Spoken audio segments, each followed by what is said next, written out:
निर्भीड समाचार इन दिनों महाराष्ट्र के पालघर जिले में पेट्रोल पंपों पर चल रही घपलेबाजी की गतिविधियों को लगातार उजागर कर रहा है। दरअसल निर्भीड समाचार के संवाददाता भवर चौहान से कई पीड़ित ग्राहकों ने संपर्क किया और नायरा पेट्रोल पंप पर चल रही अनैतिक गतिविधियों के बारे में बताया।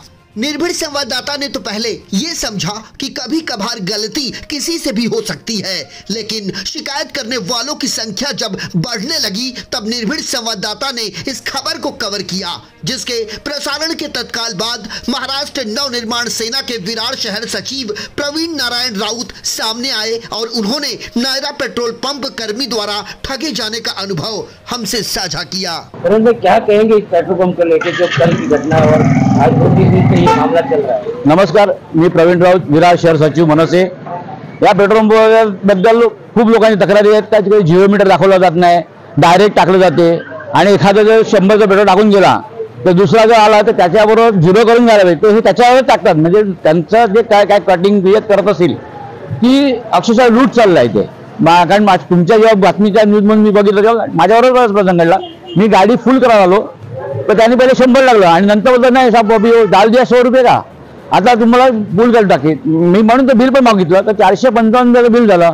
जर गाडी 350 मध्ये माझ्या ऑलरेडी आहे पेट्रोल, 350 मला 450 मध्ये व्हायला पाहिजे, हे चुकीचं झालं। मी त्या स्वतः त्या यांचे जे मी शर्माजी आहे मिश्राजी त्यांना मी ओनरला फोन केला का तुमचे जे मीटर आहे जसं भारत पेट्रोलला कसं आमच्या युनियनमध्ये त्या मीटर जे इथे कॅमेरा कुठे पाहिजे असा इथे नाही पाहिजे, तर कॅमेरा हा मीटरवरती बसला पाहिजे असा करून त्या मीटरवर लोकांना कळलं पाहिजे बाबा हा 0 होतो का नाही।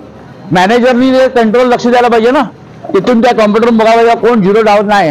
आता ह्याचं पूर्ण हे जातं। आता मी उद्या आपण नायरा केंद्रात मी डायरेक्ट मेल करतो, इथे असं चालायला नाही पाहिजे, लोकांची लूट नाही व्हायला पाहिजे, हेच आमचं म्हणणं आहे। आणि जर हे थांबला नाही प्रकार किंवा यांच्यावर ऍक्शन नाही झाली तर आम्ही पुढचं आंदोलन करू। यही नहीं, एक और शख्स ने पेट्रोल पंप पर मिले अपने दर्द की दास्तान निर्भीड समाचार से कुछ इस तरीके से साझा किया।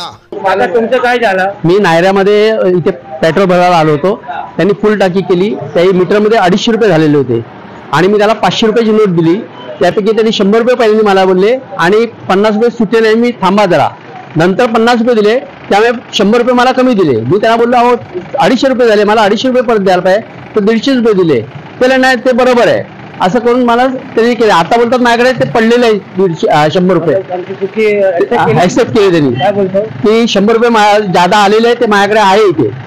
तुला ठीक आहे, 8 दिवस झाले का आपली रॅली होती ना त्या दिवशीची गोष्ट, रॅलीच्या दिवशीच मी इथे आलो सकाळी। हमने तो यही समझा कि कुछ लोगों की गलती की वजह से एक प्रतिष्ठित पेट्रोल पंप की साख पर बट्टा लगाने की कवायद की जा रही है, लेकिन पूरे घटनाक्रम को देखने के बाद ऐसा लगता है कि ये पूरा जांच का विषय है।